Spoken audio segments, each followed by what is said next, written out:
morning, and welcome to our third session of the Mayor's Fall Update series. Today we'll feature Kevin Gibson, Mayor of Wainfleet. We know that many of our members have questions regarding what's happening in the community, so we look forward to the information we'll be obtaining from these updates and for the leadership we have here in Niagara. I'd like to thank our sponsor, B4 Networks and Growth Associates, for supporting this important series. Also, thanks to our partner, the Niagara Board of Trade and Commerce. So this format for this morning, we'll begin with Mayor Gibson's update. He'll let us know some of the high points of what is happening in the community. Then we're going to open up the questions. So please use the Q&A button at the bottom of your screen to submit your questions, and we'll try to get to as many of them as possible. And of course, please don't wait to the end, submit them throughout the presentation, and we will get moving forward. So right now, good morning, Mayor Gibson. How are you doing today? I'm very well. How are you today, Kevin? I am fantastic. I love these mayor's updates because all the different activities going around the region in our individual communities, there's so much to learn. So I'm ready to be amazed and awed. No pressure, no pressure at all. So let me turn it over to you, and let's hear what's going on. Okay, so I'll just give an overview of where we are right now, what we've done in the last year here. I will say that we have lots on the go here in Wainfleet. I'll start residentially speaking. We are contributing to the province's need for more housing. As we all know, there's a housing crisis in Canada, and we are contributing to that best we can. Currently, we have 4 little subdivisions in process. One of them is in being built now. It's 13 houses right in the village of Wainfleet. And we have 3 more that are in the process of getting their permits and working through their paperwork to get everything going. So we're excited about that. We normally only build about 15, 18 houses a year here in Wainfleet. So these are going to add quite a few more homes, and it's really good to help with the housing issue here in Ontario.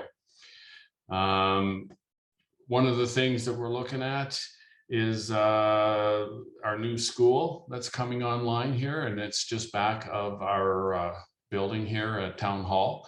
That's the amalgamation of 3 schools into one. Sam Oosterhoff was here, MPP, and announced that, probably 6 months ago, maybe even longer. And so those other 3 schools will be shutting down, and we're going to put all those kids into one big school, and that's going to be fantastic amalgamation of those 3 buildings. That we're thinking that building is going to start in the spring.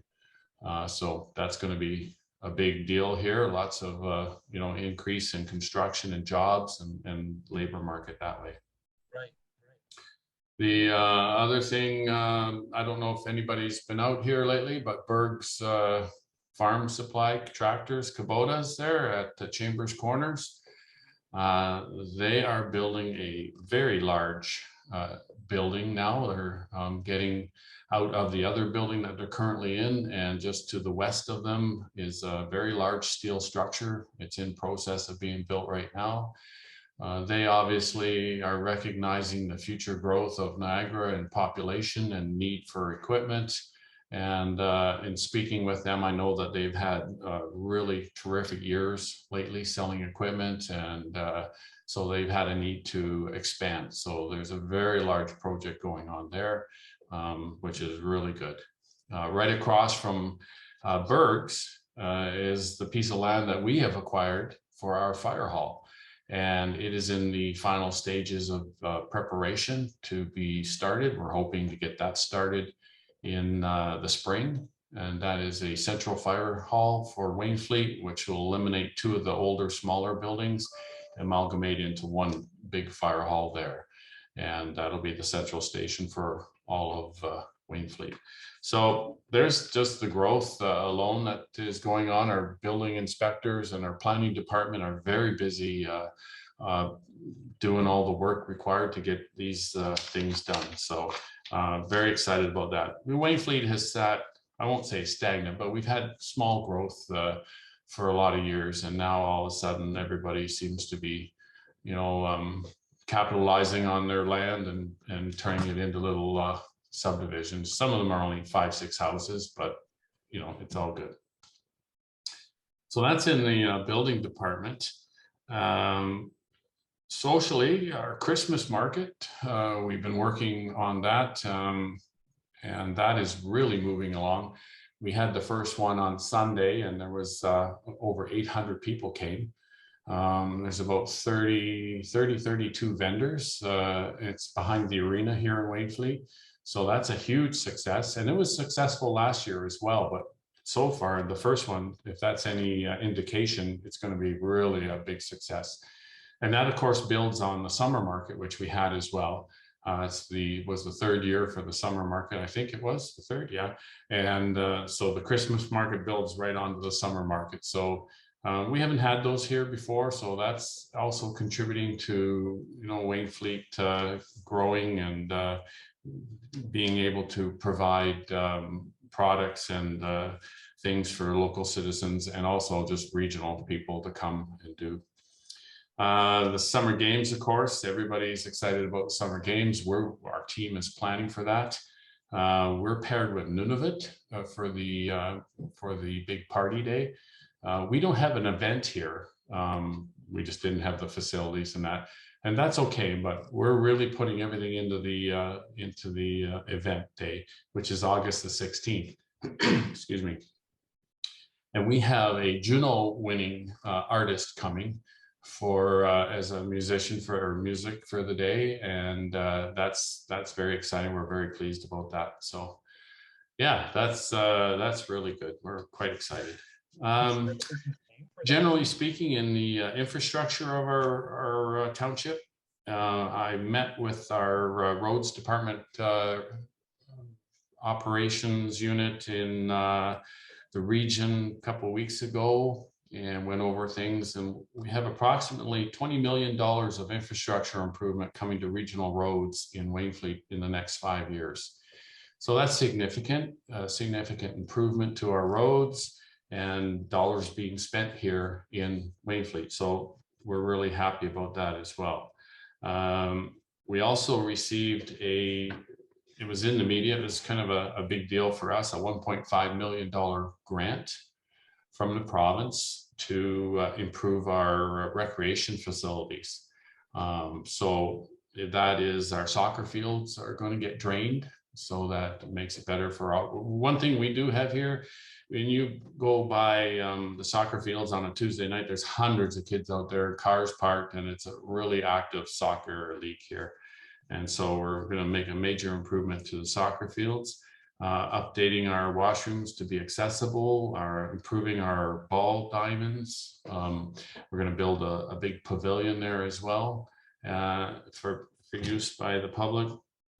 And that's going to be quite an improvement for us. And that's a significant grant. We are, as the township, are paying some of that money into it, but it's over $1 million we're receiving from the province. So very excited about that. One of the things that we are working on is internet. We're hearing from our citizens, there's pockets of, and it has improved, but there are pockets of the area along the lakeshore, for example, that don't have good internet, can't get good internet. And so we've been communicating with the internet providers. We've sent out 8 letters of support to internet companies to help them access infrastructure dollars through the federal government. And we're doing our very best here to try to make those improvements so that business can run from home that much better.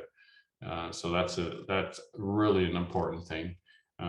Everybody, the internet is as important as anything now, and as a telephone was, 100 years ago. So we've got to get that fixed, and we're working on it. In fact, we have a meeting on Friday, a public meeting this Friday, tomorrow night, I guess that is, and to meet with some of the residents and some of the providers and trying to see what we can do to get that fixed. So Kevin, that's generally an overview, a light overview of what's going on in Wainfleet. We're very busy here, lots going on for us. That's significant. For anyone, that sounds fantastic. So sorry, I was trying to interrupt you earlier. Can you give us the name of the Judo Award artist that's coming in for your celebration for Canada Games? Yeah, I can hardly hear you, Kevin. Just so you know there. Oh, I'm Uh, sorry. there we go. There we go. All right. Yeah. Can you give us the name of the artist that's going to be coming in? It's Susan Glukark, Oh, okay. and she was born in Nunavut. Yeah. And so she's going to come and she's doing a show here for us. And she is a Juno winning artist. So Yeah. we're pretty excited about that. And I've been to one of her concerts before when I was living in Whitehorse, and it's pretty good. She's very good. Ah, So, fantastic. yeah. Fantastic. So you're talking about the new residents and that sort of thing, and every bit of housing helps in that sort of idea. So the main buzzword we're seeing throughout the region is affordable housing. So these new developments that are these more towards the larger homes we're seeing in a lot of the new developments, or are these actually going to be allow lower income families now to be able to live and work in your community? Yeah, good question, Kevin. We're actually trying to work on that, Mhm. on the housing for seniors. One of the things here in Wainfleet that is a controlling factor is we don't have sewer, we don't have water. Right. So homes have to be built on a minimum 1 acre lot. So water's on one side, septic is on the other side. So automatically the homes tend to be bigger and 1 per acre because of that infrastructure requirement. Mhm. So most of the homes that are going to be built are standard homes, I would say, right? So it's not addressing the issue of affordable housing in that sense. Right. But from day one, when I was campaigning, I heard from many seniors and other people about having affordable housing. I don't know a number of seniors said to me, I've lived in Wainfleet all my life. I like it here. I don't want to leave. I want to die here. Mhm. But I have to go to Port Colborne or Welland for the last few years of my life, and we Right. need to provide housing here that I can sell my 1 acre lot, right, with the big standard house, whatever, take that and move into something small that works for me as a senior. Right. So we struck a committee before COVID to try to start looking at how can we build some units for seniors and for lower, affordable housing. Then COVID hit, and that committee has since disbanded, or not disbanded, but certainly not doing any business at this time. One of the builders that's building here has expressed interest in providing some smaller housing and from seniors housing. So it is something we're looking at. Unfortunately, due to no sewer, no water, in many ways we're guided by that in supplying housing. So yeah. No, I totally understand what you're saying and some of the challenges that are coming up. But I'm glad to hear that you guys are looking at it, addressing it, and building towards a future where people can live and work at all different levels in our communities. Yeah. For that. So speaking about the idea of working in the communities and that, it's great to hear about the growth of some of the businesses in your area, some more investment being done. We've been talking a lot with the other municipalities as well about the idea of the truly integrated transit system, which is going to allow people to get around easier and more affordably for that. As well as the idea of not just on traditional buses, but on-demand services, which may be more of a use for some of our smaller communities. What does this mean to your town, to Wainfleet? The on-demand transit has been here now for at least a year. Yeah. The ridership on it is not that strong from my understanding, from what I'm seeing on the numbers. As a council, we have not supported the transit program because it just doesn't seem to fit for Wainfleet as a rule. Because in Wainfleet, I mean, we go all the way out to Attercliffe, which is way out there. Right. Everybody has to drive a car to get anywhere. And so if there's a pickup point, say in Wainfleet, people have to get in their car. They're not going to drive 10 kilometers one direction to get the bus to go 15 kilometers the other direction. So we are sort of a car-oriented municipality, simply based on the fact that we're big. We're the second largest municipality. So the transit would have to, it's not practical in one sense, because the transit would have to have multiple pickup points all over the municipality to be effective. And then people still have to get in their car and drive, 3, 5, 10 kilometers to get to one of those pickup points. So they're just going to go where they need to go. So as a council, we've asked the department there at the region to come back with some potentially better ideas for a very rural municipality like us, and I think they're working on some ideas there. But for us, the transit is less of a fit than, I totally get it for everywhere else, but for us it's not a great fit. I got it. Yeah, this depends on where the different municipalities are for density integration. Sorry, Right. so here your challenge, yeah, hearing there. So infrastructure is a big thing.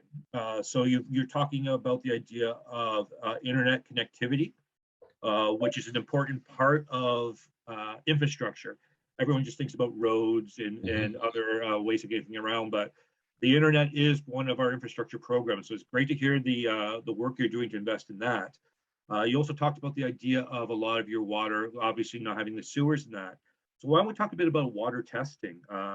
So for small rural communities with no municipal water services, the ability to test water is essential. This year, I believe you guys expanded your program. Can you provide some of the details of what you guys have done in your community?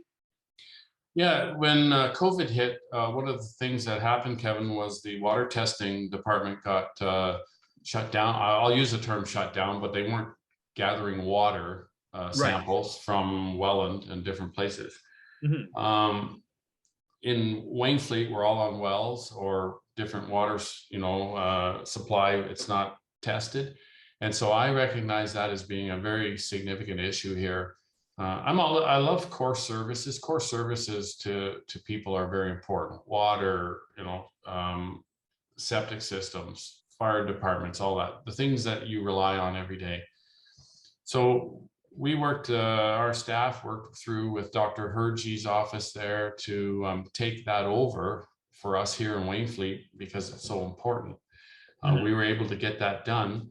And so we established a water collection location right here in our office in the front foyer. And so it's working really well. We bought a little fridge and everything's to standards. We're taking, the samples are being delivered up to the lab in Hamilton. And it was actually, I heard a lot about that from people saying, thank you very much. We've been worried about our water. Now we can get it tested. So we're going to keep that service even post-COVID. It makes sense for us here, especially since we have the only boil water advisory in Southern Ontario still in place for the last 14 years or something like that along Lakeshore. So why would we not have a water testing collection site right here? That's worked really well.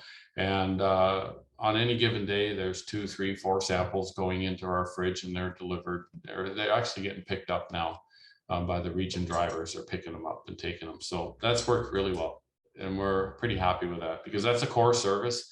There's all the other stuff you do as a municipality, but the core services that people expect need to be in place. And that's one of them. I think it's the whole adage about walk before we run. So make sure you have all your core in place, and then you can use that and then build on to the other projects going on. So you talked about Dr. Hergey and some of the other processes that have happened that have been affected by COVID.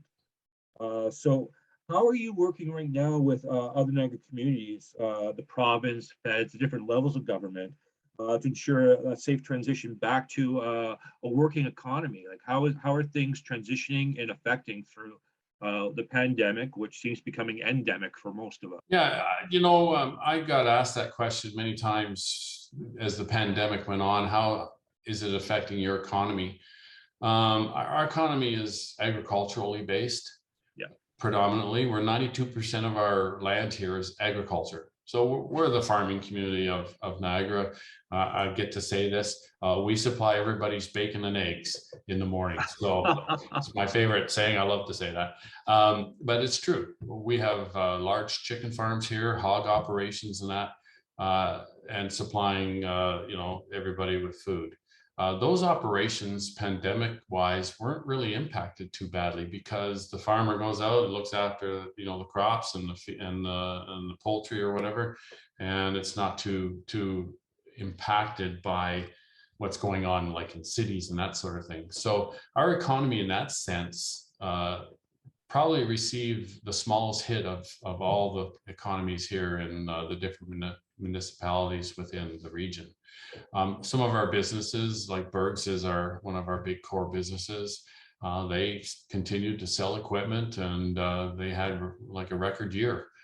So they still are doing very well. So it didn't really affect us too badly. I think that we came out of it the best of anybody in the region. How did City Hall work through this? Did you have a lot of people working remotely like other places? I'm sorry, you're hard to hear again, Kevin. I apologize. I'm with the connection here. Hmm. Did you have a lot of transition with your own office staff on how things worked, like working remotely and adapting to these Zoom environments with good or bad voice connections, apparently? Yeah. Yeah. You know what? We walked through that very nicely. Right. As soon as the pandemic hit, we split our office into two, and we alternated weeks with cleaning in between, so that one week one group would come in and work, the next week the other group would come in and work. And the reason we did that was if somebody did get sick, it would only affect theoretically half the workforce. So we'd always have the other half available to provide services to the residents. So that worked well. It was long. People worked from home. And of course, the phones were busy back and forth talking on the phones with the people who were home. Right. The internet. Much of our staff live in adjacent communities, so the internet was better, and so we were able to communicate. They were able to do their work. One of the employees did say that it takes 3 times longer to do my job from home than it does in the office. So we were definitely impacted in production, but we were able to still keep things going. And so that worked out rather well. And our CAO came up with all that and made it work. And so, hats off to the staff here in Wainfleet. We have good staff. They work diligently and hard and are committed people. So it's really great. We had to keep going. That's just the factor of it. So it's great to hear that you were as well. So I imagine some of the projects people are working from at home and are continuing to working on, of course, is getting ready for the 2022 budget deliberations coming up. So can you give us any insight of what the key points in next year's budget's going to be? Any sort of sneak peeks, as you will? I actually can't answer that question. We haven't really, we're like the last community municipality that does budget. We're usually late doing our budget. We haven't even got into it, talking about, we don't get started into that until like February. So, wow. Okay. So budget wise, the normal stuff I can say safely, but we haven't really dove into it, and it would be speculation at my point to start throwing out information because we haven't really talked about too much yet. So. Oh, fair enough. Is there any personal issues though you'd like to see addressed in this upcoming year now that things are getting to a new normal? Core services are, as I say, important. So I'm really hopeful that fire station is started in the spring. Mm-hmm. I'd love to get our internet issues resolved. If we could accomplish those 2 things in our last year in office, I'd be really, really pleased. So yeah, there's other everyday things, the roads and all that. That's routine stuff that we have to look after and do. But if we could do those 2 items, improve our internet and get that out to the public so that people are happy, and our fire hall, I'd look at it as being successful. I think it's building a strong base. So that seems like a really good idea. So obviously, too, in 2022 is we have upcoming municipal elections, of mm-hmm. course, as well. And now one of the things that's been in the news lately is about how are we going to be doing our preferred voting method as we start adapting, making sure that voting is safe, but also accessible for everyone. And did those things help, or do you see you adapting further for this next round of elections? Yeah, we had the old-fashioned in-person ballots as people showed up at the different at the locations and voted. a lot of the old timers like that system. Sure. We had mail-in ballots as well in 2018, and that worked well as well. I know I've talked to the clerk and the CAO, and we've had a look at internet voting, which is becoming popular. And I don't think we've come to a decision on that yet, where we're going to land on that. I do know the mail-in system and the in-person voting went very well and with a good turnout. So I don't know if we're going to, further it along with internet voting or not. So I don't know. I can't say yet. So we don't know. Well, fair enough. No, I think we always have to constantly evolve what we're doing and just keep abreast of what makes the most sense for the most people and for our best. I don't see any other questions here from the people listening. The great thing about these talks is a lot of people will be tuning in over the next couple of weeks to catch up on their own time. So I think the information you provided was fantastic. Gives us a breath, it gives us a flavor for the community to allow us to know what's going on currently, where you've been, and where you're moving towards the future. So thank you so much for your time this morning, Mayor Gibson. This, like I said, the flow of information is more important than ever. And the Chamber of Commerce really appreciates our relationship with you and your staff. And we look forward to a bright future together. So again, thank you very much. Well, thank you very much, Kevin, for having me. It's important work that the Chamber does. And I know that you folks reach out to me and our staff here regularly. And it's important that, we got to keep our finger on the pulse of changes and what's happening with businesses here in Wainfleet. And because it's important to make it all successful, make it grow and make it work. So you have to pay attention to it. It's important. Exactly. One of the things I love about being a longtime chamber member is we're conduit there. So we help and we serve our membership, which are the local businesses in our community, but we also help the politicians and the city staff, regional staff, and that to make sure that they get vital information between. So we act as that bridge.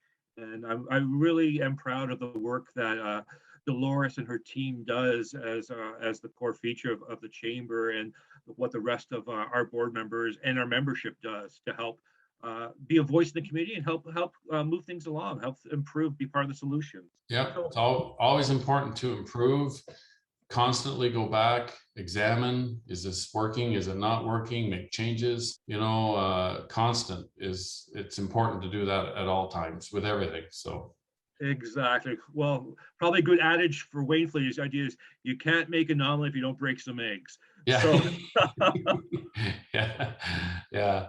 I love throwing that one out there all the time. I've used it at the region a few times because when we talk agriculture at the region, it's always it tends to lean towards wine and all which is a huge industry. It's important. It's very important.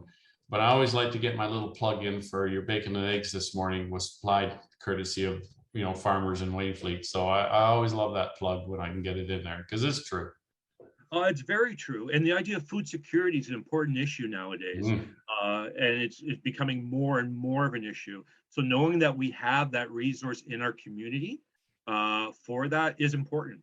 Yeah. So as part of our supply chain, keeping it local, keeping it sourced where we have those opportunities, it's vital for all of our communities, what Wainfleet does in that respect. Yeah, we have, I know one of our chicken operations is 160,000 layers. So out of that barn comes approximately 160,000 eggs every day. Right. Right around the corner from where I live is a 3,000 hog operation. There's your bacon and other products. And so your food supply is important. And it's funny, Kevin, when you look at things happening in the world and you see right now the crisis in British Columbia and with all the flooding and the food security is an important thing right now. Like that's important. So we need to keep an eye on that ball and make sure that it's looked after and we look after those farmers as well. So protect those lands. Yeah. Those are $1 million. There's not a farmer out there who's not running a multi-million-dollar operation. Some of these tractors are, $300,000, $400,000, and they're huge investments. So the farming community to us here in Wainfleet is extremely important, and whatever we can do to help them along, which isn't a lot from a township perspective, but it's always important. Remember too, that is part of our manufacturing heritage. That the farmers are part of that, and that's the important thing for it. It's just as important as an auto plant would be as anything else. These are vital things for us, job creation as well as sustaining the people that are working in other industries. So yeah, again, always thank the farmer. That's what I always say, especially a guy who likes to eat. Always thank the farmer. So yeah, everybody needs to eat. That's one of those core functions, right? And I always focus, as I said before, to me, supplying core functions is the first thing that a municipality should be looking after, and then from there comes the other things. But you got to look after those items. When somebody dials 911, for example, they expect a police car or ambulance or a fire truck to be there. That's just an automatic expectation. So we have to supply those things. So all those sorts of things, core functions for society, very important. Oh, fantastic. Again, thank you so much for the insight and for us to be able to take this information forward. So our next session in our Mayor's Update series will be Thursday, November 25th, featuring Mayor Redekop from the town of Fort Erie. You can register for that session today as well, so please check your links with your chamber. You can also register for our Cheers and Chat event November 24th. Our panel will be discussing what businesses need to consider for economic health in 2022. And our holiday BA5 will be hosted at Niagara's newest light festival, Sea Sky International, on December 1st. This one's kind of near and dear to my heart because I'm one of the people that run Sea Sky. So I'm looking forward to hosting you that night and showing you our amazing new displays. It will be an outdoor event, rain or shine, so please dress warmly, and please do not wear high-heeled shoes. You're walking on a natural path, but it's a lovely path to walk. So we encourage you to listen to our weekly podcasts featuring timely conversations. We really try to keep everyone connected. We also encourage you to learn more about NiagaraGiftCards.com. It's our digital platform that allows you to support local businesses. And finally, just a reminder that our South Niagara chambers are actually participating in the Rapid Testing Kit initiative. And we've given out close to 40,000 kits to local businesses. So visit our website for additional details if it's something that could be of use for you and your companies. So everyone, thank you so much for joining us today, and have a wonderful time. Yes, can I jump in one more word? I just got a message from a farmer who said, don't forget all the soybeans to feed the pigs and chickens. So, which is true. We have enormous acreage here in Wainfleet just under crops, and we have a lot of crop farmers. And it's true, all those crops do go to feed the animals that produce the eggs and the bacon. So that's important too. So thank you to that. Yes, it's another Kevin I see. It's another Kevin. Kevins are amazing. That's what it is. It's something with the Kevins today, that's for sure. So I just wanted to get that in there because that's true. A lot of the farmers are just crop farmers, and they produce all that important feed. Fantastic. Well, and I'm a big soya fan myself, in that for my milk to my soy skin thing for sometimes when I go my meatless nights. So yeah, thank you very much for pointing that out for the soy farmers out there. Thank you to the Kevin who sent it to me. So thank you, Kevins of the world unite. There we go. There we go. All right. Well, thanks again, Mayor Gibson, and I look forward to speaking to you soon. Okay. Thank you very much, Kevin. All right. Goodbye, everyone. Bye now.